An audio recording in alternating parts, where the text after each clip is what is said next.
All right, so what is the reality on the ground? The civil society says, of course, there's a record number of Kenyans who have died as far as that particular presidential result is concerned.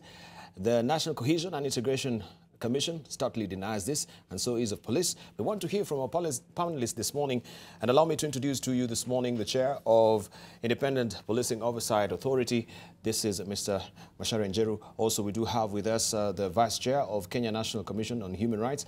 This is George Morara. We have with us Irungu Houghton, who is Associate Director of Society for International Development, and also we do have with us Peter Kiama, who is the Executive Director of Independent Medical Legal Unit, to tell us more about this morning. Good morning, gentlemen. Good morning. All right, there we have, the police says, of course, we have to wait for investigations to be carried out. Stray bullet, what stray bullet, right? We cannot talk about stray bullet until investigation has been done. So we have the police commander saying this. We have Aki Africa says, of course, we have a record from the Kenya National Commission on Human Rights, 24 deaths. You've so far announced that we have people who have died. But of course, you say this should be let to be investigated by the Independent Policing Oversight Authority as well. Let's begin with you. So who is telling the truth? Where do we believe? National Cohesion Commission says no deaths so far have been announced. And so we've had that one also from the Cabinet Secretary and Ministry of Interior. Let's begin with you, George Morara. Thank you very much, Aine Adibal. I think as a commission, we have a duty and responsibility to document, investigate, and report on human rights violations when they are brought to our attention. So far, the numbers we have in our attention, in our custody rather, like we've been saying, there are 17 cases of reported deaths from Nairobi County, 2 from Homa Bay, 1 from Kisumu, 2 from Migori, 2 from Siaya. I know that there are, and this adds up to 24, and there are various figures that have been bandied out there. We had NASA say they have 100. I think that's the figure that we've had now. But for us as a commission, these figures of 24 are figures that we actually collected from the field through our monitors who were spread in 37 counties, but specifically when there was tension and violence in Nairobi and Kisumu, isolated pockets, we specifically did send our officers in there. And these, indeed, again, are figures that have been verified. The figures could go up, but we couldn't put out figures that we as a commission haven't used our own internal protocols and procedures to verify. So we are satisfied with the figures that we've given the 24. Mm-hmm. But you say this also has to be investigated by POA? Absolutely, because again, let's realize that this constitution, what the constitution did is to create a number of constitutional commissions and independent officers. We are members of the Independent Policing Oversight Authority. The chair is here. Once we get this information, we share it with them, and therefore we hope that IPOA then will take the relevant action and investigate these numbers. But so far, these are the numbers that we have in our with us. All right, let's hear from the chair. Do you agree with this figure that is being shown by the Kenya National Commission on Human Rights? Well, we can't comment about the 24 number figure at this stage because we heard about it for the first time, of course, when there was the press conference by Kenya National Commission of Human Rights. Yes. And, you know, we are independent of them, and we have to independently investigate, just like Mr. George Morara has said. Now, let me clarify that we operate slightly differently from Kenya National Commission of Human Rights or indeed any other organization. Because for us, we are an investigative body. We don't just monitor, we have to go beyond that and also investigate. Now, that means that the standards that we apply are different from the ones that will be applied by the Commission or indeed any other organization. Because remember that when we undertake our investigations, it will either lead to criminal culpability, subject to approval by the Director of Public Prosecutions, or disciplinary process. Ours does not end at just monitoring and reporting. It has to go beyond that, otherwise it will make no sense for Independent Policing Oversight Authority to be there. Then under Section 4, we are not only required to be impartial, but we are also specifically required by law to apply rules of natural justice. Now, that means that before we draw any conclusions on any matter, we are duty-bound to also give an opportunity to the National Police Service to respond to any allegations that we receive. So the processes that we apply are quite different from other organizations. Mm-hmm. Now, the staff that we use are proper investigators, trained in investigations because, as I said, the standards that we apply must be ones that must meet the threshold of either criminal culpability or be able to take forward the process of internal disciplinary process. Yes. Now, why do I say that? For all the allegations we've received so far, what we've been doing as an independent policing oversight authority is, firstly, after receiving the allegation, we're insisting on seeing a body. Mm-hmm. That is, standard number one. Mm-hmm. Secondly, we are insisting on talking to a next of kin, because the mere fact of seeing a body in a mortuary or otherwise is not conclusive enough to say that it has anything to do with elections-related violence. Yes. Then, thirdly, we must get at least some preliminary evidence tying that death to the actual elections-related violence. So those standards, we have to apply them strictly for us to arrive at a conclusion. Mm-hmm. What we've noted, Diba, is that there has been a lot of accusations coming from different corners. And we've seen a situation whereby people report to us, but when we ask for these standards now to be applied to the extent of asking for a next of kin, and sometimes also asking that we see the body, some people have vanished. Mm-hmm. So that we've not pursued further. Now, that is not to say that we discount what the Kenya National Commission of Human Rights have said. We are this morning going to receive the information from them because we are here to receive it. We'll also verify. We are duty-bound in law to do that, and that's exactly what we're going to do. And not just from the Commission, from any other civil society organization. Mm-hmm. We are also duty-bound to check also with police. And incidentally, let me clarify that the police in law under Section 25 is mandatory for them to report to us any death that is caused by police action. It's not an option. But granted, most of these events happened over the weekend, so we would expect to receive that information today, Monday. It is a criminal offense for an officer in charge of a station not to ensure that a report is made to us relating to any death or serious injury arising from police action. They ordinarily report to us, so we should be able to get all this information. We'll verify independently, and we'll be able to come up with the numbers that we determine are indeed correct. Mm-hmm. And besides determining the numbers, if there's any preliminary evidence showing criminal culpability or evidence leading to us, that we'll investigate and ensure action is taken. So we have a case in point of Stephanie, who passed on, as we're given to understand, cause of a stray bullet. You say you have also your officers to investigate this, and if there is anybody, then of course that should be also a scrap of proof as evidence of a stray bullet, or whichever circumstance that death might have occurred. Of course, that is if we get the autopsy. Yeah. So what action have you taken so far as a POA regarding the death of this young girl? No, the death of the young girl is part also of what we'll do as an investigation. To the extent that, the police have their story. There's also the story from the public. So that is a question of the investigators to do that. Not only in respect to her, but in respect to all deaths that have allegedly been caused by police action. As I said, we don't have an option as IPOA. Mm-hmm. It's mandatory under Section 25. We must investigate and be able to forward the file to the ODPP if there's criminal culpability, or if there's internal disciplinary process to be undertaken to forward to the National Police Service Commission and the Inspector General. The only requirement is that, for us, we must be impartial, and we must also give an opportunity to the National Police Service. All right. Do you also agree with what we hear from the commander saying or asking, stray bullet, what stray bullet, right? And we know there's a family which is grieving. We've heard them from the screen. They're saying, of course, our daughter was killed by a stray bullet. They have a scrap of proof. Do you think that is wisest of fashion to react, especially from a commander, bearing the fact, of course, the magnitude of this sensitivity of this sort of a scenario that we have? Let's hear from Irungo.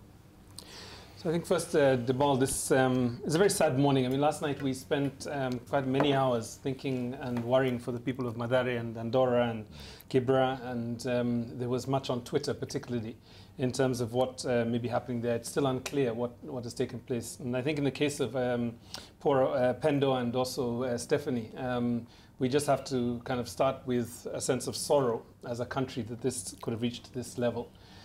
Having said that, I mean, I think the figures that the Kenya National Commission have raised are alarming. I think also they're corroborated by the Red Cross. Red Cross have talked in terms of 30 people who have lost their lives over this electoral period. So I think we need to say that one life is too many lost. I think the second thing for me is a bit of, I think the country can take confidence in the fact that under our new constitution, we have several institutions from IPOA to the Kenya National Commission. I think in this moment, I'm also grateful for the independence of the Inspector General and the National Police so that they can be seen to be doing their work without showing favor, as is required by our constitution, to any political party or to any ethnic group or any community that may be caught up in this essentially unresolved business from the election. So I don't think we should see this disconnected from the electoral dispute. And I think primarily once we get a resolution to NASA's dispute of the presidential votes, I think, to be honest, this will probably subside. Mm-hmm. So I think for me, there are a number of actors that could take action at this point. The first is I think the police need to review whether they are using excessive and disproportionate force. There are too many cartridges, spent cartridges that we've seen both in Nyalenda and Kisumu and also in Nairobi. And it's a fact that actually live bullets are being used. It's also a fact that there is a very intense unrest, possibly even an insurrection, that is happening in at least 2 or 3 constituencies in this country. It is not national. So I think the other thing we need to be clear about is that there are a number of NASA leaders who have actually called on their followers not to commit acts of violence. I mean, the reason why Mombasa is very quiet at the moment, despite the worry about the tallying process, is because Governor-elect Joho, I'm not sure if he's governor-elect because he was governor before, so maybe we need to work out. But Governor-elect Joho has actually called on his people not to commit acts of violence. We've seen the same appeal from Anyang' Nyong'o, and we've seen the same appeal from Midiwo as well. So I think there is leadership emerging even within NASA, and I would hope that the call to unrest is really not only just a minority concern, but actually is one that would shift in the course of the next 2 days. Mm-hmm. Let's hear from Peter Kiama. Thanks, Diba. I would like to concur with my colleagues that, yes, deaths have occurred. And I'm a bit sad that we are arguing over numbers when lives have been lost. You know, I think it's not about numbers. It's the fact that human rights violations have occurred and in a very unnecessary situation. Yes. So I do confirm that, yes, deaths have occurred. Number 2, yes, police have raided people's homes, which is a grave violation. I mean, police are only allowed to, enter your house if they are pursuing you as a suspect and arrest you as per procedure, not to get into your house and start, brutalizing you in your house. Yes. So those violations have occurred, which is quite unfortunate. And I think, as Macharia says, those are subject to independent inquiry, which is what we have called, upon IPOA and the Internal Affairs Unit to work on. We need independent investigations of this. I think we should stop being in a situation of denial. People have died and people have been brutalized. And this requires urgent and independent investigations. Yeah. All right, so we're still arguing about the numbers. So what should be the state of play? If we have the numbers and the police are denying actually the numbers themselves, they're saying we should be awaiting for investigation. Yeah, I'll tell you that, the initial reports we got was that 20 people had died. Now, within our own limitations, that's what we are able to get. So far, we have traced, 8 bodies in Nairobi, and 2 bodies, one in Homa Bay and 1 body in Kisumu. That's what we've been able to trace for so far. So we can confirm with names and age that, we have 10 on record in terms of tracing the bodies and tracing the families that we have so far. But we do believe that there are others. We are being informed that quite a number of families are not willing to come forward because they are afraid and they are not convinced that they will not come into harm's way if they come forward. So there are still many people who are injured within their houses in the urban poor neighborhoods, and we are appealing to them to come forward because they need support, and we have a duty to provide support to them. All right, Macharia, then if we have families which are afraid to come forward to report, and of course this is also what you're really waiting for the families to come and report about these deaths, and of course also to provide bodies so that you can go full steam with your investigation. How will this really scuttle the process? I don't think it's difficult. Actually, it's not difficult at all for us eventually to be able to determine the state of this, the facts as they were, and also, the evidence relating to that. It's not difficult because, again, even if somebody has died and they've not reported, we don't necessarily depend on waiting for people to come and report to us. We again, under the law, have to cooperate with other state actors, including the Commission itself, and also civil society organizations. We work very well, for instance, with the IMLU. We even have a memorandum of understanding. So for us to depend on a lot of information coming from different parts, and also the National Police Service. Remember, as I said, it's a criminal offense for a station commander or superior officer not to report to us any death or serious injury arising from police action. So we have ability to be able to determine not only the numbers, but also the issue of culpability. And you've done it before. It's not anything new. We have competent investigating officers. All we are saying is that already you can see different organizations are coming with different facts. Now, ultimately, it is us as IPOA, because remember, people are distrusting the numbers that are being provided by the National Police Service. Now, the Commission on Human Rights and Police are at cross purpose regarding what is the actual state of facts. So it is us now as IPOA, since we have the legal powers to do that, to come up with appropriate facts. But again, it has to be backed by evidence. And we are confident we'll be able to do that. There shouldn't really be any worry regarding that. We are duty bound, and we also subjected to oversight by including the civil society and members of the public. So we have to do the right thing and ensure that this thing is closed. All right, let's say from George. Thank you very much, Dibal. My fear is whether the police are willing to be bound by Section 25 that the chair of IPOA has spoken about. The way this has been handled so far, it started by the acting CS for Interior and Coordination of National Government, coming out to say they have not had any cases reported of any deaths. We've seen the NCIC chair also come out to strongly say that they don't know about any deaths. The police have said the same.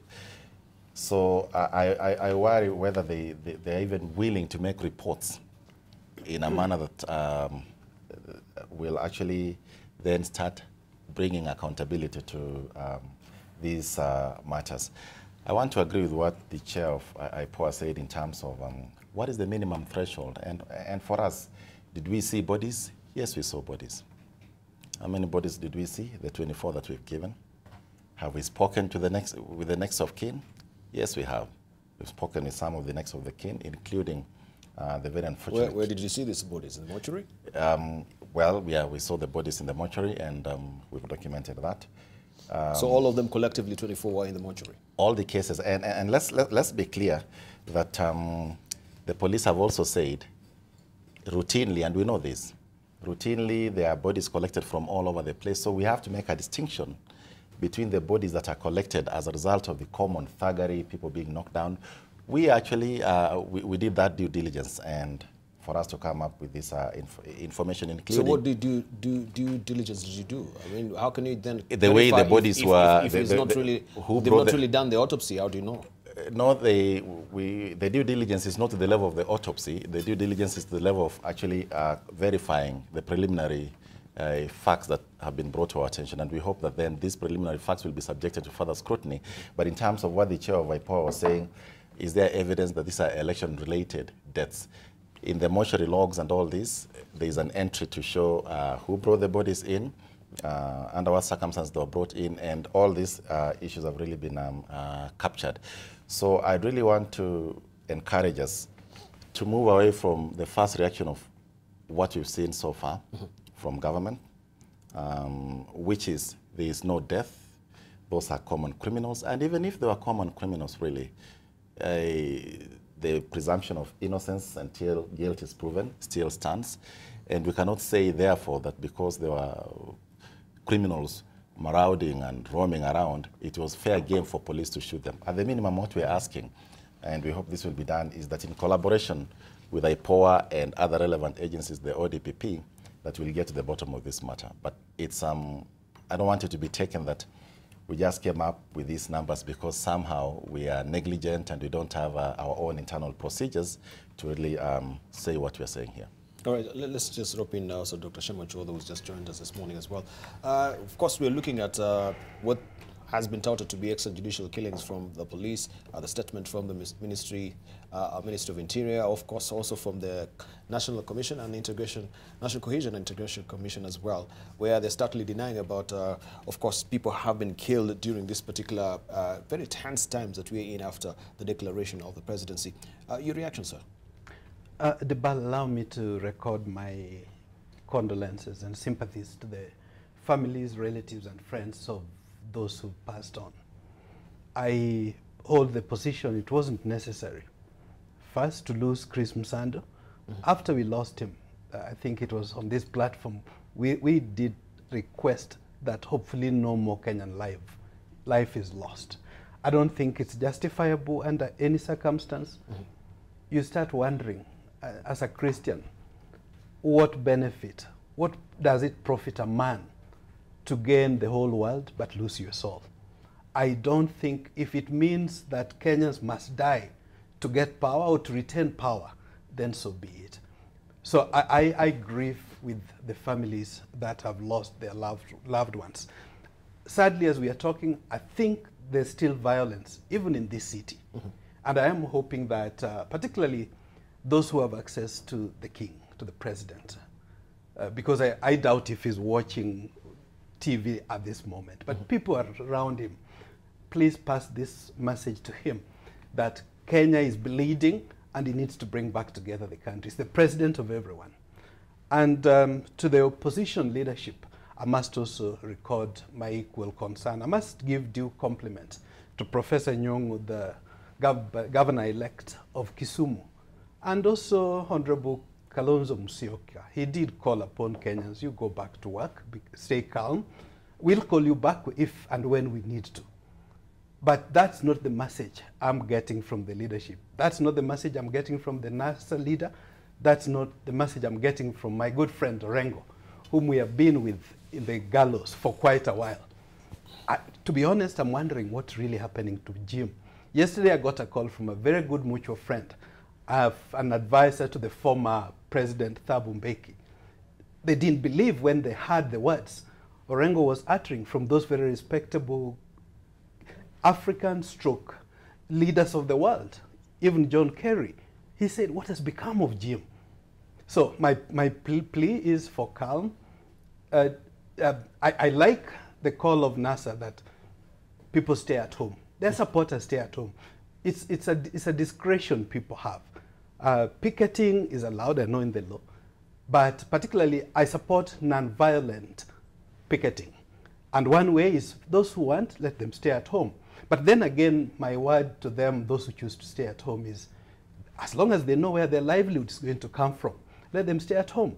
I'm not sure their employers, if they're employed, will listen to that. But at least that's better than asking people to go to the streets. So restraint is required on the part of all parties. All right, let's say from Irungo, before I ask my next question, and in regard, of course, to staying at home as well, as this has been tripping off also from the NASA leadership, that particular statement that they should stay at home. Irungo. I mean, the violence that we're seeing, I think, raises two separate questions, and I'd like us to just separate them a bit. One is the political question, and what does the leadership of NASA do in a context in which it is now clear from all the observers and all the electoral bodies that their candidate did not win the presidential elections. The second issue relates to really what is an unresolved issue of urban violence and what is the urban policing strategy. What we do know from 2016 is something like about 206 young men, 99, almost 99% of them, jobless, living in our urban settlements, who have fallen prey to extrajudicial killings. And in some cases with the sanction of the communities that they come from. And that is really not just, that's not yet resolved. In many cases, many of the young people in places like Madare, in places like Kondele, they have at least 10 to 15 interactions with police every month. So this is an area in which if we go into this direction without an unresolved issue of what is our urban policing strategy, is it that we are leaving social order to be managed by police officers who in many cases are overworked, overstressed, underpaid, or is there an urban policing strategy that begins to look at the capacities that exist in organizations like IMLU and in the community organizations like Madare Social Justice Center to actually create transformative leadership among these young people? And I think what we are paying the cost of is a lack of investment in that area and a lack of, I guess what you'd call policy focus in terms of how we could be generating an environment that isn't prey to mob violence, isn't prey to extrajudicial killings, and isn't prey, thirdly, to the issue of, violent crimes, because that's the other issue. And I think what's happened now is that this political presidential issue has now fallen flat on this other long-term structural problem. Mm-hmm. And I think that's another thing that I would want to throw up, not just to the policymakers, to the officers within the police force, but also the Interior Ministry, that there has to be a way in which we approach this issue differently and not expect the police to have to take care of a strategy that is actually failing young, poor youth in our urban settlements. Right. But how do we... Yes, please. Yes. Before we go to the next question, Irungu has provoked me into saying this, that we have been following police preparations for the elections for the last 6 months. And we noted, and you see in our initial report, that we actually commended the police for the preparations that were done. You could see very deliberate preparations, not only in terms of doing a plan at county level that is context specific, but also training and briefing the police on the guidelines to use. So the question I think before us this morning is, what went wrong with that plan with regard to Nairobi and Homa Bay and Migori and Kisumu? What exactly happened? What went wrong with this plan? And I think this calls for soul searching. I think this calls for a round table between the police and other stakeholders to ask what was the plan, what went wrong, that we ended up with all these deaths. Right. I think that's critical. That's critical because I believe also we saw from the splashes of a newspaper from the security forces that we are ready for you. Right? That was the headline. I believe most of us also reacted here with the panelists that that is sending really the wrong message to the public. We are ready for you, as if, of course, we were having bugbears and fears that, yes, we're going to have violence in this country. So are we really safe this morning? Because also information that is coming to hand is that, of course, some people also have not slept throughout the night because of fear. And, of course, people also are raiding their homes. And of course, also we've had also the executive director of IMLU saying, yes, police have been raiding people's homes. So what is the safety? Even if they're told to stay at home, how safe are they? We look at that on the other side of a break as well. With our panelists, we want to take a short break right now, but Decision 2017 continues.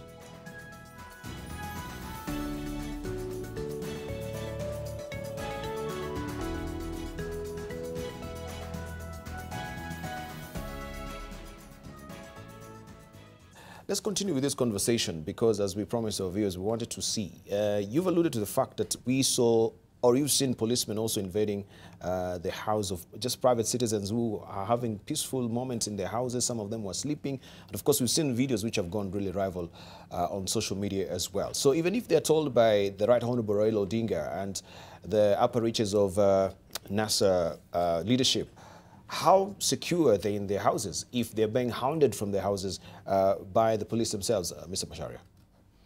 No, a police officer has to be professional and they have to exercise the highest standards of discipline while carrying out their work. That is a mandatory requirement under the Constitution.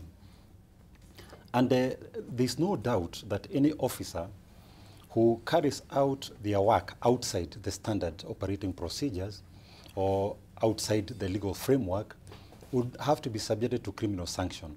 And there's no argument about that. Now, what we've consistently said, and I believe that is also the position that has been taken by the National Police leadership, is that no officer is allowed to take illegal orders. Whatever orders they take at any given time must be in conformity with the law. And any officer who acts outside the law will be treated as an individual. Sometimes we've proceeded to take action also against their line managers, their station commanders or their superior officers, yes, if we find a connection between the two.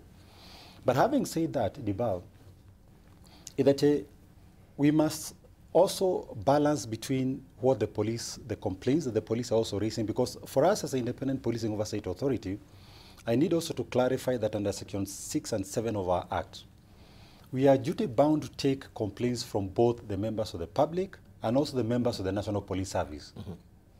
Unlike other organizations that probably will take complaints only from members of the public, for us, also members of the National Police Service complain to us. At this stage, we can say that, and this is something we cannot again confirm until we've done the investigations, the police have claimed that while they were carrying out their duty when they were responding to various distress calls at night on Friday, I think, and also on Thursday night, that two things were happening. There were areas where they're saying that they were being shot at. Specifically Mathare, they are saying that. Again, for us, Saipoa, we're in no position to confirm that that is the correct position. And they are claiming that they were responding, because they were being shot at and their lives were in danger. Then secondly, the police are also claiming that they received distress calls from members of the public mm-hmm. who are being attacked by what they are calling thugs. Again, we are not in a position to verify and confirm that is the position. They are saying that people are breaking into people's houses, they were burning property, they were assaulting women, and the police had to respond, and it was at night. They claimed that there were members of, there were so-called thugs who were moving from Kawangware, coming to Kangemi, and there was a lot of mayhem that was caused that night. So these are facts that need to be verified, because we must remember that even the mere fact of death does not necessarily mean that police cannot have justifiable circumstances which can be able to bring forth and say that, yes, we killed somebody, but these are the circumstances, because there's the issue of proportionate use of force.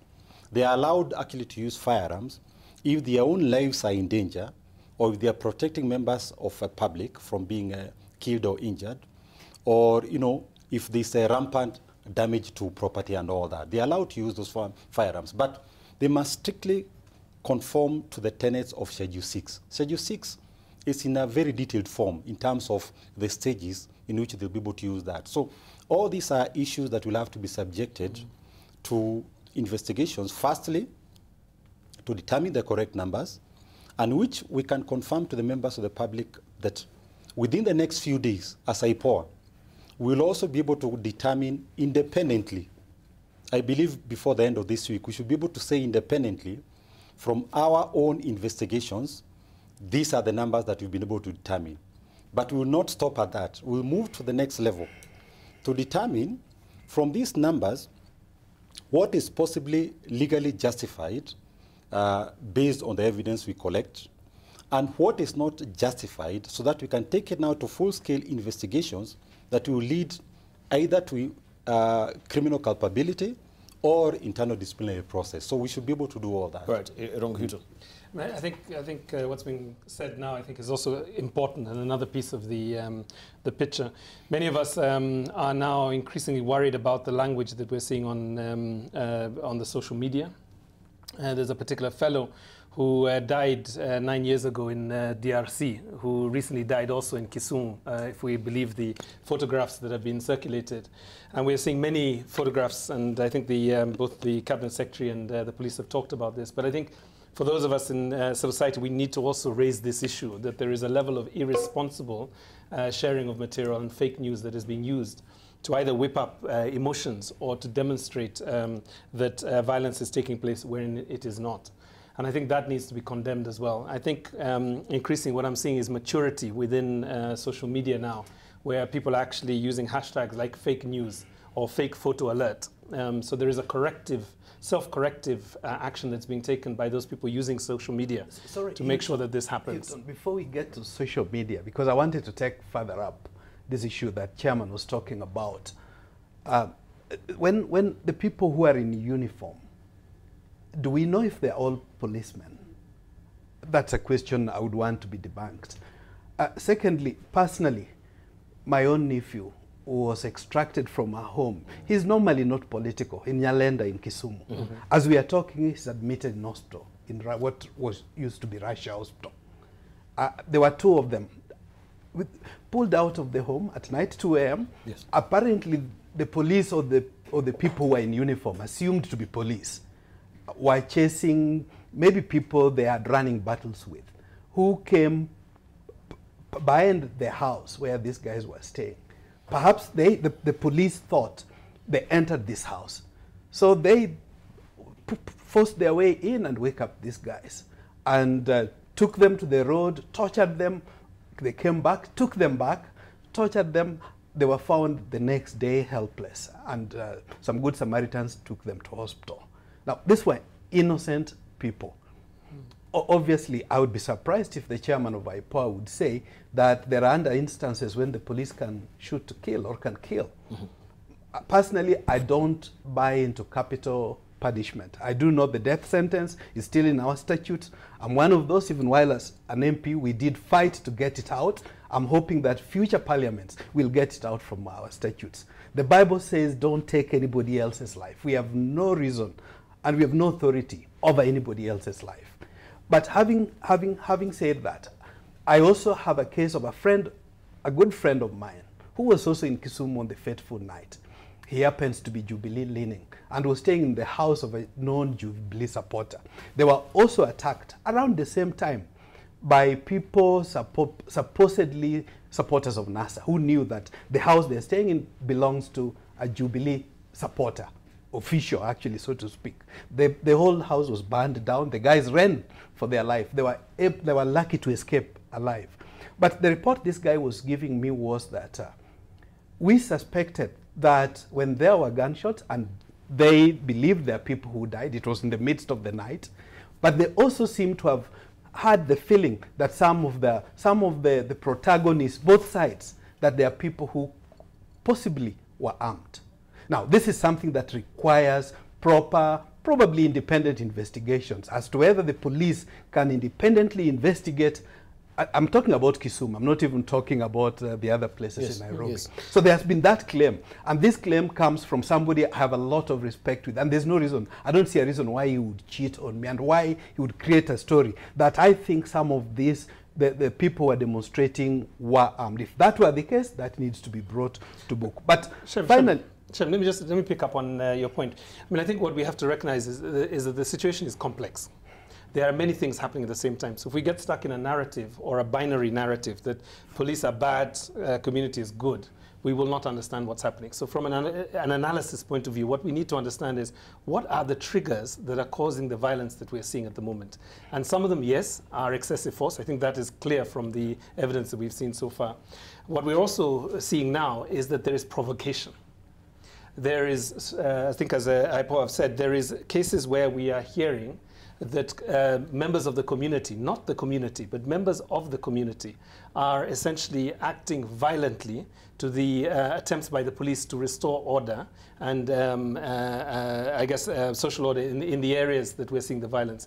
And I guess that's the point that I'm trying to make, is that there is an element of focus that we must bring in terms of what is it that will disable these triggers and what is it that is just fueling the violence. And I think I would bring this back to the question of political leadership again. Right. But before we even drill deeper with the political leadership, because we're in this morass right now, and many questions also are flying in the air, on how do we then tell a genuine police officer from a not so genuine police officer? Sure. Because it seems many of them right now, they're actually donning police fatigue or military fatigue, I should say. We have no evidence of this. This is what they claim on the ground, that people who are having actually police or military fatigue or police uniforms are actually people who are perpetrating this violence, right?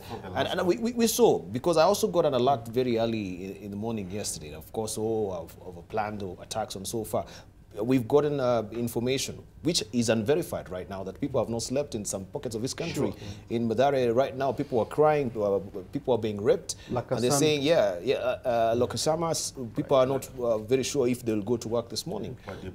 This is where now we need to get clarification, because if we are to trust our policemen, who are wearing the uniforms, that we entrust that once we see policemen, our safety, of course, is warranted.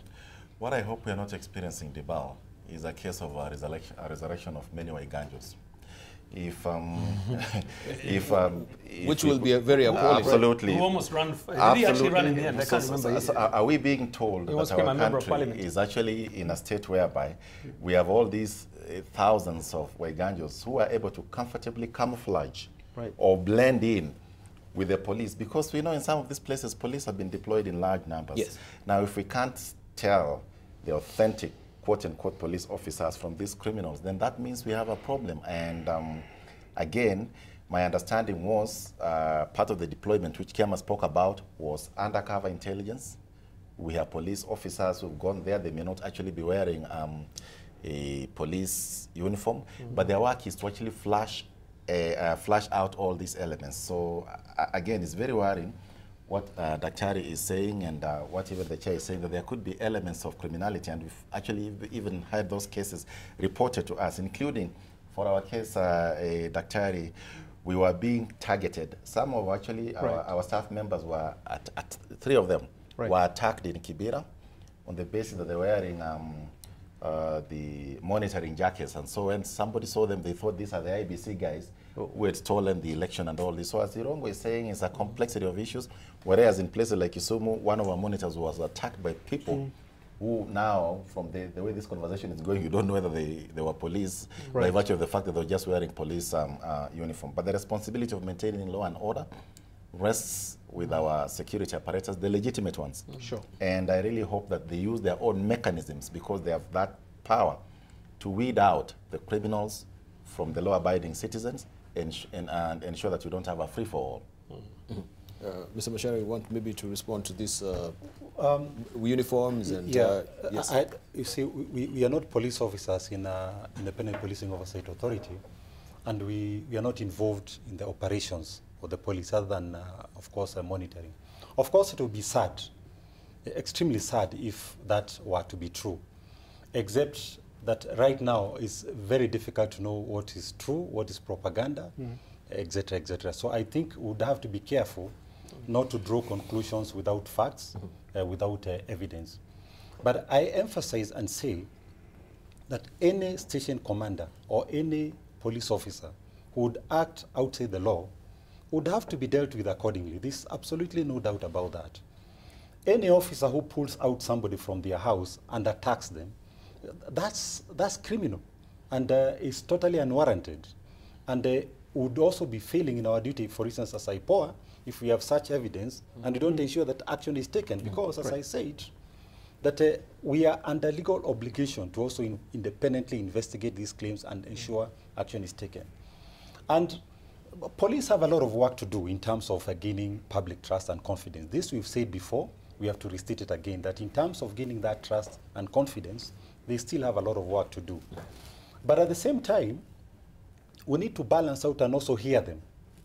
That's why I'm talking about the issue of impartiality and also natural justice. Listening to their side of the story, because we run the risk of condemning them wholesale without looking at their situation and their circumstances, their explanation, independently investigating, and then drawing conclusions based on that, on the facts and evidence.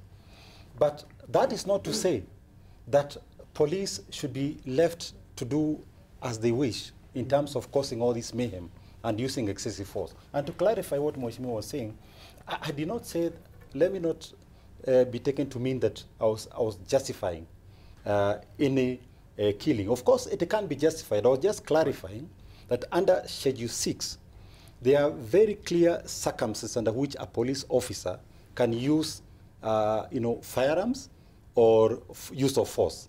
It is very specified.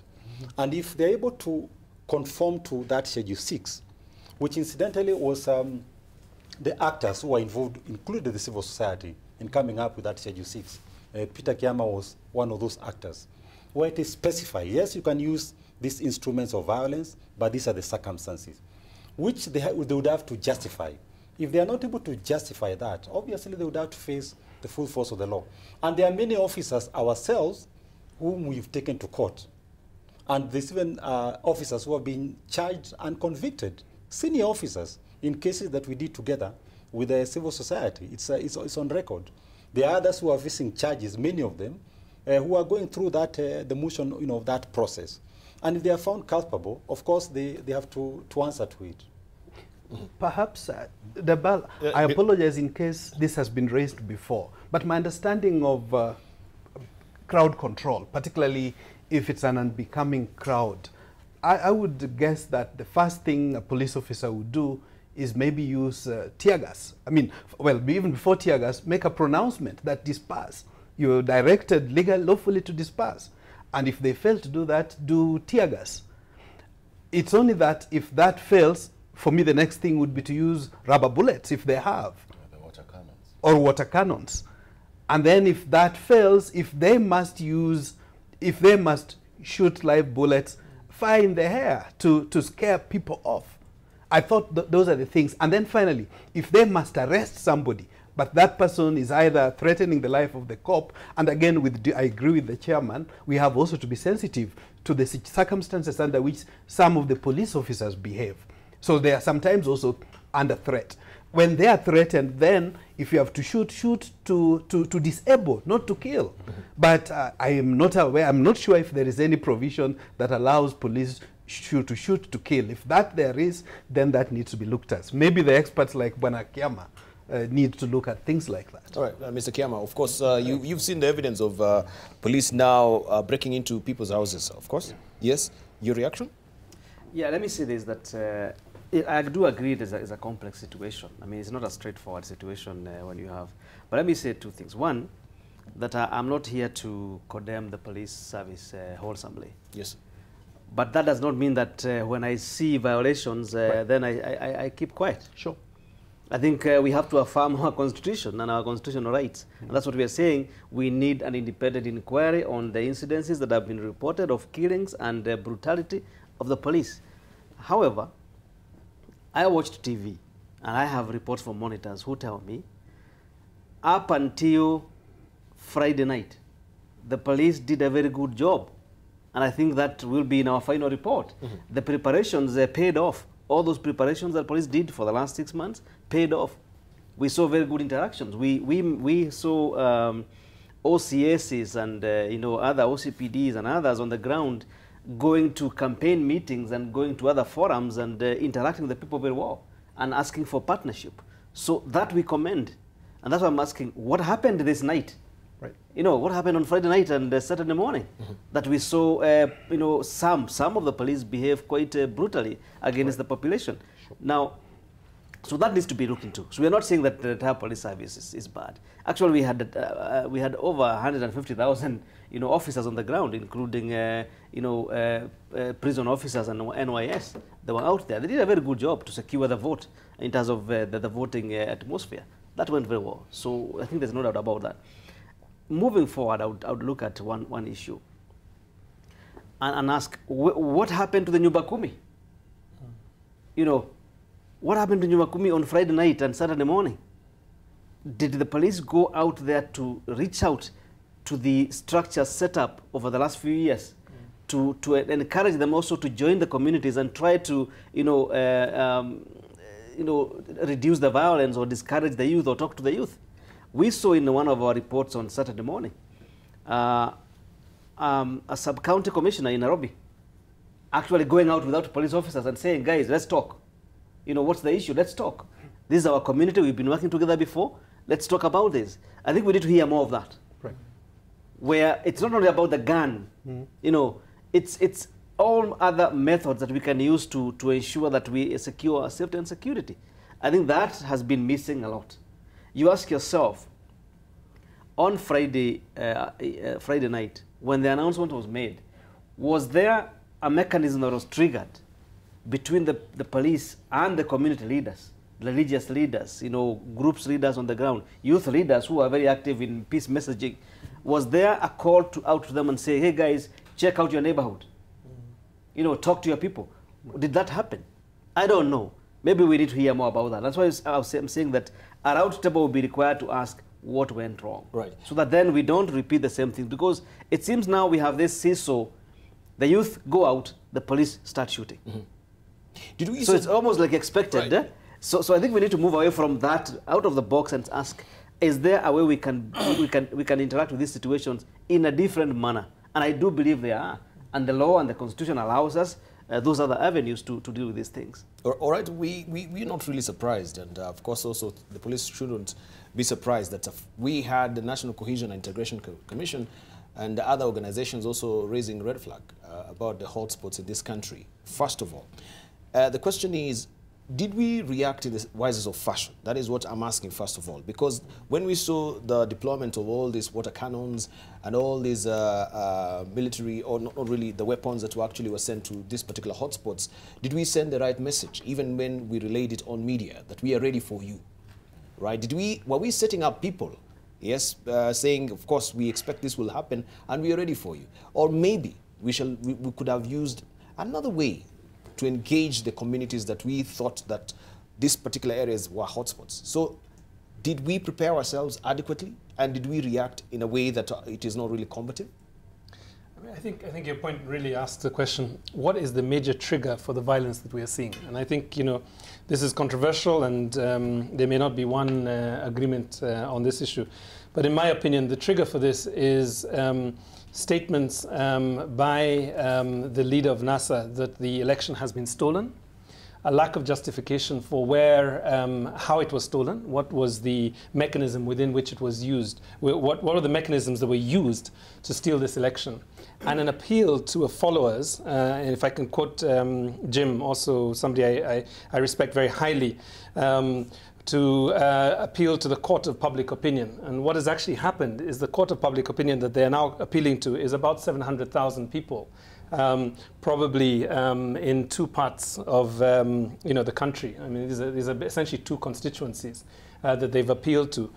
And what you've seen essentially is a explosion of, I guess, anger and disappointment with the election results. And I think as leaders, one of the responsibilities of leadership is to provide people with clear direction on what is the way that this will be resolved. And in my opinion, the only way that this can be resolved is if NASA goes to court, demonstrates very clearly how the election was stolen. And I think this will take a bit more than a few screenshots from Excel and PowerPoint. It will actually take a demonstration of what happened to the forms 34A and 34B. And if they have shown, if they do show that there are discrepancies in the range of about 1 million, 1.4 million, 1.6 million, I think we will have the capacity for NASA to demonstrate to the nation that actually, in the case of the presidential results, this was mismanaged by the IEBC. In the absence of that, essentially what I think is happening is an attempt to create the conditions for a non-legal approach to the essential political question. And I think it's going to be costly for NASA. And let me just go into that direction as well. At this point, this direction does not allow the NASA leadership to concentrate on maybe three things. The first is that they no longer control 60% of the county governments. in many cases, not only do the executives lie with their opponents, but also the numerical majority in the constituent assemblies, whether it be at the national or the county level, also lie with their opponents. And I think a legislative strategy is urgently needed by this, large, sizable number of, party to essentially think about how they're going to handle Parliament when it opens up. The second thing, I think, is really the issue of assumption of office. And this is a really complex process that people don't really understand very well. But essentially, when one government hands over to another, there is a transitional period. And the most important thing there is to look at what are they transferring in terms of assets, liabilities, financial accounts. And I fear that this is actually distracting from a much sharper political strategy that would allow for NASA to be able to look at the next 5 years and develop a credible strategy. I think this is not helping, to be honest. It's not helping, but of course, if they have qualms with the whole process, that should be addressed adequately. Yeah. Which we think also maybe they were not given time, as some pundits will say, we had until tomorrow for them to really address this issue. If they raise concerns regarding the database, if they raise concerns regarding the entire process that they are not really satisfactory, I think maybe we should have also extended this time for them to address these issues. I don't know what will be your take. For the sake, if maybe IBC saw the potency of this particular issue breaking out to be what it is right now, should they have taken the action they did? Sure. Perhaps before I respond to what my brother Houghton said, because I think there were more than one trigger. He mentioned just one trigger. Yes. But allow me just to read a word to the CES interior that I was talking about. It's Mark 8:36. I happen to have a resident deaconess. I get some of these verses from King James Version. For what shall it profit a man? And I'm addressing Dr. Matiang'i as an elder in my church, the Adventist church, the remnant church. I have a lot of faith with. What shall it profit a man if she gain the whole world and lose his soul? That's a message. I also appreciate that the CEO of IBC is a church elder, same faith. This is a message I'm giving out to them. But having said that, I think there was another trigger. I think when the NASA leader, he's not my best friend, when he first addressed the country and cast aspersions on elections being rigged, I don't think violence was triggered immediately, at least from my feelers on the ground. It happened when my good also former college mate, Honorable Musalia, the former Deputy Prime Minister, and Honorable Orengo and Senator Mudama and all, addressed the press in a way kind of reprimanding IBC to declare Right Honorable Prime Minister the winner. And people burst out into celebrations in parts of Nyanza as if it had already been done. I thought, well, somebody declared Raila the winner. So that indeed was, in my view, the first trigger. The second trigger was when the chairperson of IBC did declare President Uhuru Kenyatta the president-elect. So there were those two triggers. But having said that, I also share, I don't think we are out of the woods yet. Probably the worst is still to happen. We don't know what NASA is going to come up with tomorrow. Even in the morning when I woke up at 4 a.m., we had distress calls from Lakisama, for example. We have relatives who stay in those places. Probably people for the better part of the night. So we have a problem. We must find a way to bring this country together. And it beholds on the leadership. And in my view, and I agree in this regard with almost everybody else, the observers, Brother Houghton has talked about it, that the only remedy that NASA has is to go through due process, go through court. In fact, now they should be busy assembling evidence if need be. And I'm hoping even if NASA doesn't go to court, for the benefit of improving our electoral systems, that an ordinary Kenyan will go to court so that we figure out, because these past elections, let's be honest with ourselves, the 11% mark, and now I talk as a technology person, I kept wondering, why is it constantly 11%? That's an issue. But one may say then, even if there was rigging, Was it to the extent that it could change the outcome? Again, now talking as a politician, I personally am not sure it would, because I take the position, my hypothesis, and we use this very effectively in 202, that as opposition, if you want to beat the incumbent, you must have a gap that's 5% or more, maybe 10% gap with clearance, that there's a clear win no matter what, because incumbency not necessarily comes with the rigging mechanisms. There are sympathies they have with the entire system that could favor them, that would make them have a markup. So when the gap is so close, I remember in one of the stations, even before the ballots were cast, we were with Franklin Bent. We were asked, who do you think is going to win? He was saying, well, I think it's 50-50. Like a diplomat that he is, I'd expected that. My premise was that while I agree it was hard to tell, but I would be surprised if Jubilee loses. Because with incumbency and these guys are too close, so I was not surprised when Jubilee got 54%. But there is an issue that needs to be looked into, that something went wrong with the electoral system. What was it? What was it? Yeah. Peter Kema? Yeah, I would also agree that we haven't seen closure yet. I think we have, in terms of the political question that was posed before us by NASA. But I do think that the country has moved on from discussing hacking. I think that to me is not on the table anymore, that the system was hacked.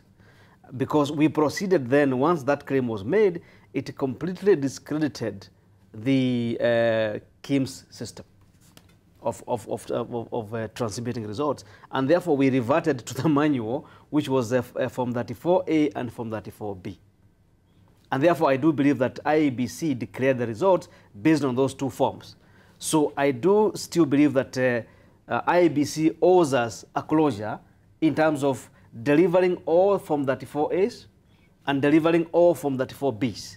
And that needs to be on the system now, if it's not there by now. By yesterday, there was still doubt as to whether all those forms were accessible.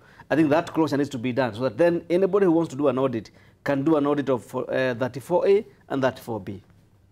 On the other hand, I do still believe that NASA also, and I'm not, I'm here to affirm their right to raise concerns. I think they have a right to raise concerns as a critical stakeholder in the electoral process. But I think this also owes us a closure with regard to delivering their evidence. And this evidence cannot be on the IT system, because they said it has been hacked. So it's no longer reliable. They need to deliver a closure to us by tabling evidence using Form 34A and Form 34B. Or whatever other evidence they have to claim that their victory was taken away. I think they owe us that. So then we can proceed clearly saying, yes, this grievance is legitimate, and anybody who wants to rally around them can rally around them to support them to follow due procedure and get their right, their day in court. Right. Yeah. Let me hear from you, Macharia, because you say that also we should listen closely to what the police are saying. Yeah. But we've been trying to keep out our ears to hear what the police are saying. All we can hear is stoutly denying that, yes, killings have not been happening. But when you say we listen closely, what are the police saying? We don't have any adequate communication or communique that is coming from the police department to tell us this is what is happening on the ground. When you say we listen closely to them, what are we supposed to listen to? No, they're not denying anymore. I think there's a statement that came out yesterday where they gave their numbers and attempted to explain. Again, we cannot say that they are right or wrong. That will have to be subjected to the investigative processes. But let me say this, that one, the police are duty-bound in law to provide security to all Kenyans, regardless of which side of a political divide, because under the Constitution, it's imperative that the police remain impartial. They must remain professional. They must remain disciplined. So when people, are in distress, they must be provided with that security, whether in Kisumu, whether in Mathare, or Kibera, anywhere, all over the country. Now, the policing itself, for it to be effective, has to be premised on two fronts. One, it must be intelligence-led, to the extent that police should be able to know in advance who are the possible troubleshooters. so that they're able to preempt by probably even arresting them in advance. That is something that I would expect that the police should continuously be able to engage in and ensure that that happens effectively. Secondly, for police to be effective, it largely depends also on public cooperation. There has to be cooperation from communities.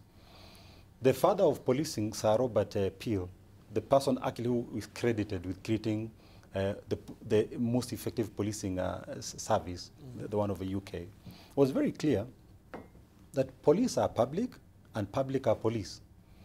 Now, it would be expecting too much from police that they'll be able to resolve security issues if they don't get cooperation from the public. And therefore, if the public itself misbehaves or causes trouble, too much trouble, regardless of the numbers that the police have, they'll be overwhelmed. They can't be able to manage. It's practically impossible for us to sit in any forum and expect that if there's chaos, total breakdown of law and order that police on their own can manage, it's impossible. They're only human. And let's not forget that the police service that we have, these are people, they're also human beings. They've been so much constrained in terms of providing security during this time of elections. Then again, now they are faced with an emerging trend where there's a chaos and all that. There's a danger of them also breaking down and reacting in a way that is not expected of them. They are still professional and they're expected to still behave. But what I would urge is that it is important that the public itself also ensures that they cooperate with the members of the National Police Service. I'm not speaking for them. It is upon them to speak for themselves so that we can get this cooperation and be able to resolve these security issues. Right. Judge Morar. Can I jump in quickly on what the chair is saying, the chair of IPOA? I think when you talk about policing, I'm happy that he mentioned the role of the public as well as the role of the police within that public. One of the things we've tried to do in this country, Peter Kiama, Irongo, Dr. Ochodo here knows, and even the chair himself, is to move away from that police structure that was set up under the Imperial British East African Company that had the tribal police that was set up really on suppressing the natives, as it were. And by and large, we've made tremendous progress.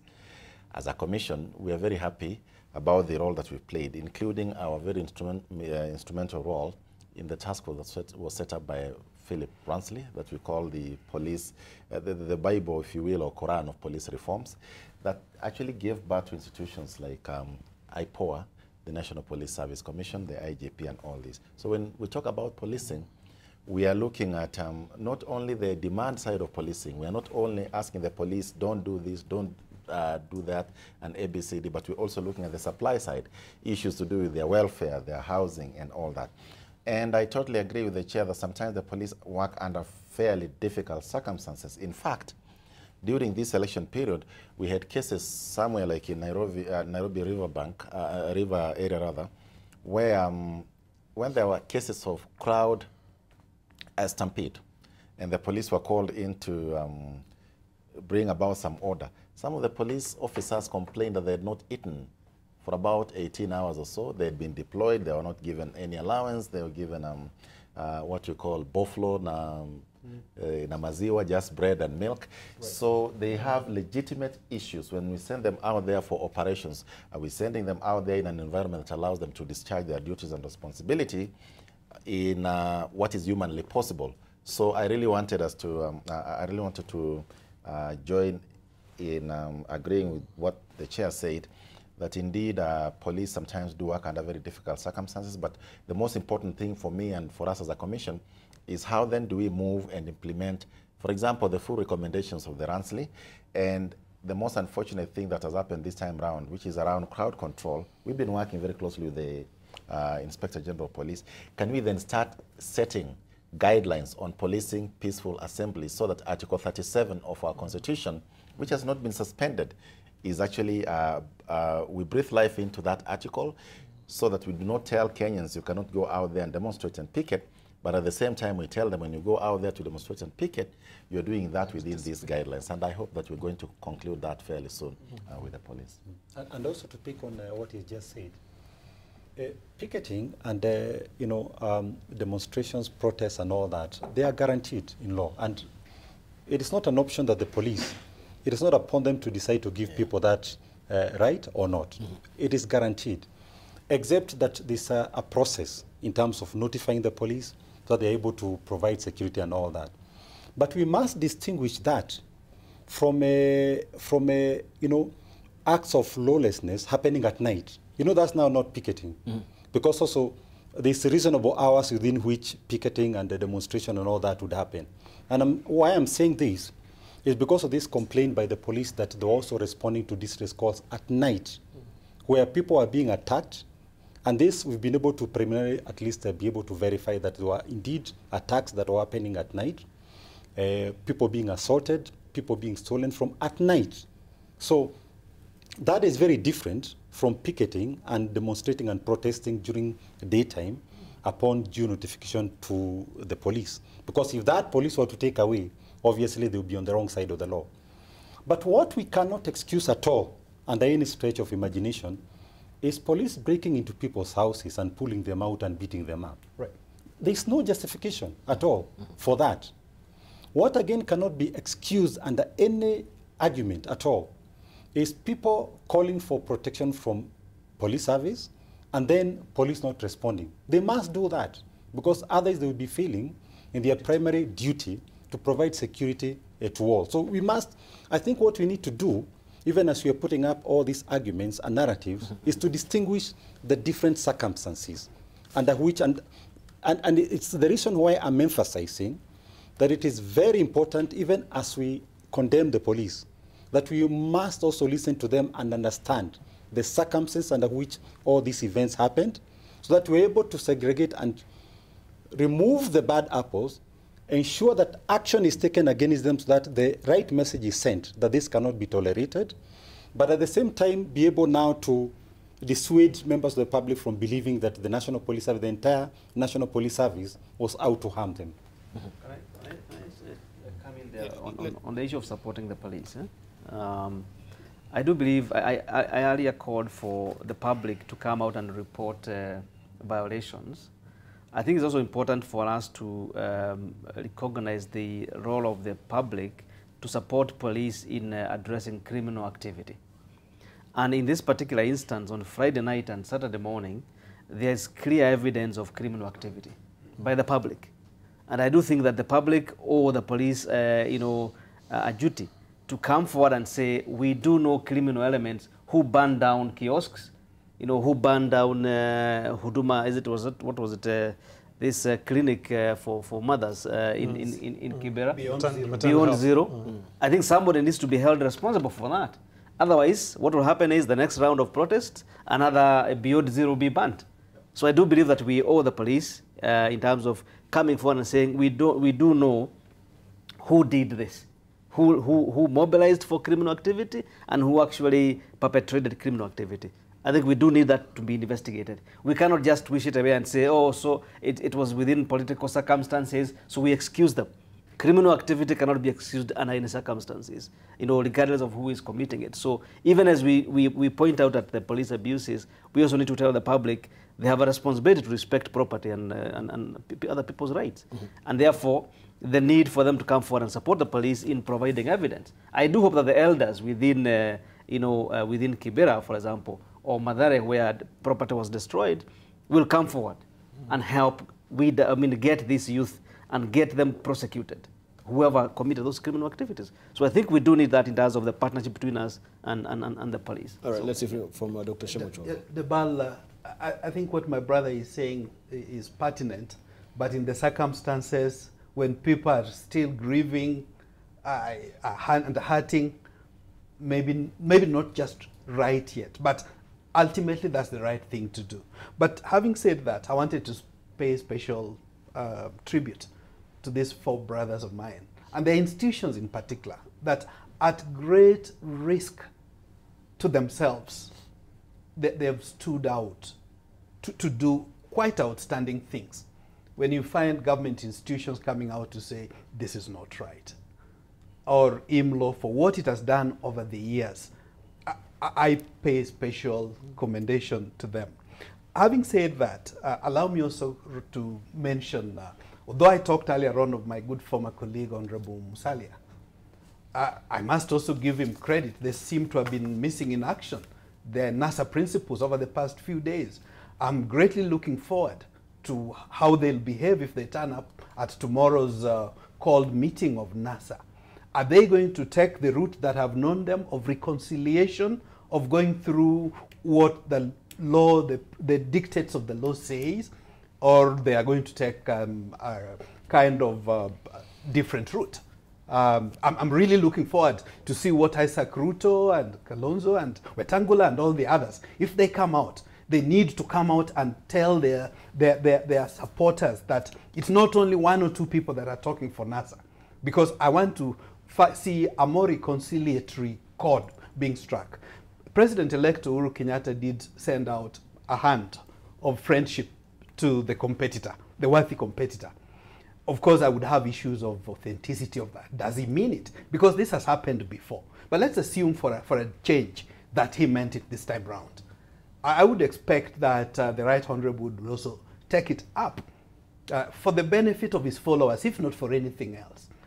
But also, having said that, I think it's important people recognize that at the end of the day, when a criminal offense is committed, one has to deal with it as an individual. Whether it's a police officer, or whether it's a demonstrator, or whether it's a politician that's heating up emotions, that at the end of the day, you are on your own. I think that's something that we all need to be very clear about. Finally, in this regard, although my colleagues are talking about it, I do know that the Constitution allows for peaceful picketing and all. But I want to challenge the parliament that's coming in. I think there is, I'm glad to hear when George talks of that there is some work being done on either regulations and so on, some guidelines. I mean, in the circumstances that we are now, a question I may ask is a peaceful demonstration, large demonstration possible? I'm not too sure. There needs to be guidelines within which people can picket and circumstances within which they can be regulated. I think we must have that. Otherwise, because for me, I feel so pained when we see young kids being killed for no fault of their own. These young people, for some of us, they're just statistics. But for somebody else, they're a child, they're a mother, they're a sister, they're a father. I really don't want to see more spilling of blood. Right. Even as we are preparing maybe to give our headline thoughts as well, maybe we should be at this point very reflective as maybe as a panel and as a country, and lose all our caps maybe as you know, the chairman and the CEO or the vice chair, and just say now we are Kenyans. We have this history before, and it seems we have a cyclical, you know, situation that is happening after every 5 years. We have a situation where the country, as it is right now, we've not healed from the 2007-2008 post-election violence. And clearly also the executive has not done even a good job to come and try and bridge this rift so far. And as far as we come to closer to any electioneering period, this rift tends to widen. It widens, and we're trying now to come up with very knee-jerk reactions to quell the situation. After now, this has passed on, we gloss over issues, we continue with business as usual. Can we think this morning and even try and say, moving forward, this can be an inflection point for our country as well? How can we move forward in healing this country? Because it seems even the institutions that we've heard, the National Cohesion and Integration Commission, truly, they've not done well in terms of bridging this rift that is being created here. And particularly, we can call out the communities that, of course, this is really affecting, because 2 communities cannot hold their entire country in a ransom. There has to be a mechanism on how we can actually come forward and bridge this rift, and we speak to these communities. Because it seems everyone now, the businesses also there right now, of course, in this tangled mess, this Gordian knot that we cannot really break through because we are being held ransom by 2 communities in this country. Can we come to this table, and of course, even as we're giving our headline thoughts, and address this issue? How do we move forward? Do we question also the commissions that we have? Are they doing adequately? Other than just giving press statements when we have all these things happening in the country is a band-aid solution. Let's say from Peter Kiam. But as you say, and I have my colleagues here who are better experts in the transitional justice issues, I would like to say that even as we address this this contest at the national level, I do feel that as Kenyans, now as a Kenyan as well, as a voter, I did provide an answer to that in 2010 when I voted for devolution. I think I did provide as a voter, and other Kenyans, all those who went out to vote, we said devolution is one key way of trying to resolve these grievances and long-standing issues at community level, including lack of inclusion, including distribution of resources, dispersal of power, and authority down there. So I do think that there lies, part of the solution and a big part of it. Now the challenge is whether the devolved governments are beginning to address those particular long-standing issues. That's the key question for me. So I do see that, and I do hope that we fight, with all that we have to protect devolution, because that has begun, and we have seen that has begun to address some of those grievances. So that's what I would say, in terms of your question there. Yeah, Irengo Houghton, maybe your thoughts on this. This is on devolution. Your comment? So I've been trying to wrestle a bit with this concept of communities, political inclusion, issues of economic justice, and so on. And I think I guess there are a couple of thoughts. One is, I think the political, the electoral democracy that we have accepted to be the basis upon which we transfer leadership and we confer leadership, that essentially worked last week. There were, I think, a number of problems with the IEBC, but on the whole, I think it generally worked and it delivered us the result, unless we hear different tomorrow. And I still leave the door open for our NASA leadership to demonstrate that in the presidential elections there was a big issue. I think the bigger, more systemic question for the country is whether we are able to reduce the levels of inequalities, both socioeconomic and also geographical inequalities, that give rise to this idea that there are certain parts of the country that are doing better than others. So that's the first thing. The second one, I think, is our historical injustices and the extent to which we have not addressed many of the issues. The 12th Parliament will open next week, and I sadly do not feel that the Truth and Justice and Reconciliation report will be first on the agenda. I wish it was so. And if there's leadership watching right now, I would ask them, please make sure that we do not lose that report in the 12th Parliament. And then thirdly and lastly, I think there is need for more investment in, I guess, what you call active citizenship, response-able citizenship that is able to engage with government on issues of corruption, on issues of exclusion, and abuse of office. And I think the more that we do that, the more this country has a brighter future going forward. And specifically, I just want to end maybe with a story that I saw yesterday, which up to now gives me hope in this country. And this is a story that involved a football match between NASA and Jubilee supporters. It took place in Nakuru, and they played football together, they embraced each other, and what my sense was is that they were willing to work together on issues of common concern and within the concept of the national values within our constitution. The more that we're able to do that as a country, the less you will see these acts of violence and an inability to deal with our differences through dialogue. All right. Reconciliation is what I want you to address, Joe Morara. Have we reconciled as a country? Before I even really respond to the reconciliation issue, let me just also add a few statements on what my colleagues have said. There is nothing that really dents our national pride and image as getting these constant calls from friends outside there asking, is the country burning? What is happening? Are you guys, is Kenya going to survive this? And this happens every election cycle. How I wish that in this country, we will grow to that level whereby elections really become moments of transition, as Irongo has said, where Kenyans elect leaders who are going to represent them in parliament. But then, unfortunately in this country, every election time seems to be a moment of great tribulation, trial, anguish, fear, uncertainty, and all that. I really hope that the country will move forward and get beyond that. specifically on the issue of reconciliation, it's unfortunate that we've had some of the very prominent leaders in this country saying that that's something they're not going to pay attention to. I really would urge them to pay attention to that, because when the British came to Kenya here, they didn't have any reason to develop the country holistically. It was an extractive kind of economy. We even had the so-called Kenya of the railway line.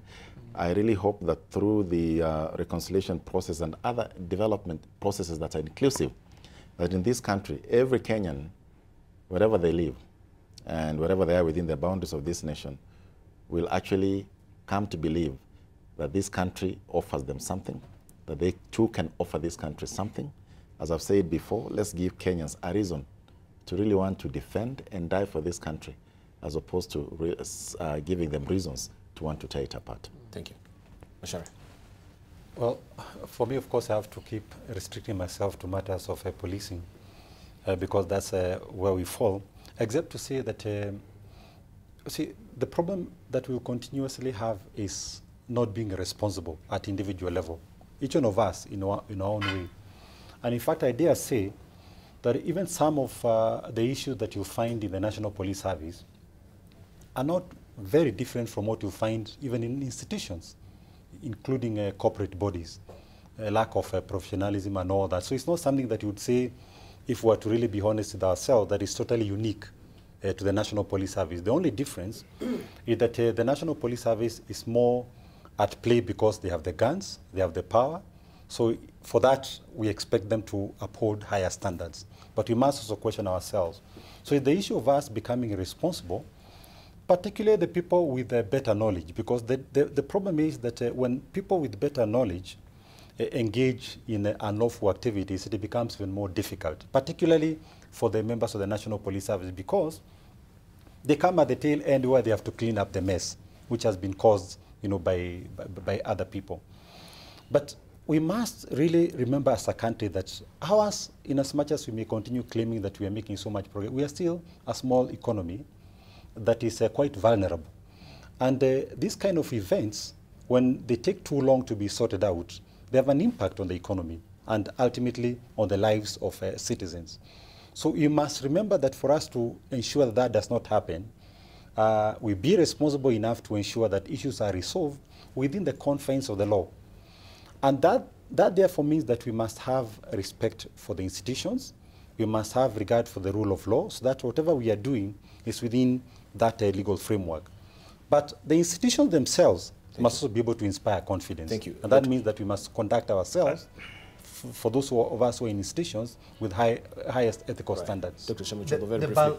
In terms of devolution, I can only ask for increase, 40% more to devolution. But having said that, I think even though NASA and Jubilee supporters may play football, a particular group is still hurting for justice. So to that extent, Agenda 4, which some have swept under the carpet, we need to bring it up, and agree with the colleagues who are saying the TJRC report, the Ndungu Commission report, let's face reality and heal the country. Finally, in this regard, there are MPs, the NASA MPs and senators and other elected leaders who are rejecting results. I would be keen to know, are they going to be ready to be sworn, or they're not going to take up their positions? Because they shouldn't just reject sections. Finally, appeal to leaders. And this comes from the Bible. I love New International Version, Genesis 18:23, when God saw the mess in Sodom and Gomorrah. And verse 23 says, Abraham approached God, asked, will you sweep away the righteous with the wicked? And God said, Abraham said, if there are 50 people in the city who are righteous, will you still sweep them away? God said, if there are 50 righteous people, I'll spare the city. Abraham went further, and God ultimately said that even if there are only 10 who are righteous, I'm calling upon particularly our religious leadership, both from Muslim, Hindu, Christian. If there are 10 righteous people, let them stand up for whatever it means to bring this country together. Thank you. Many thanks indeed, our panelists this morning. I really do appreciate your input. And of course, you endeavor also to make sure that we have a stable country at this very critical moment. And as I said, of course, there are remnants there who are praying for this country, holding up, of course, Kenya before God. And we do salute you, and we continue to ask you also to do so at this very critical moment as well. And Kenyans, what are we really coming to even at this point, right? We should decrease decibels that we are having, that they're out there and they're very high. Let's start talking to each other, not at each other. Thank you very much. My name is Dibala there, and thank you for sharing your morning.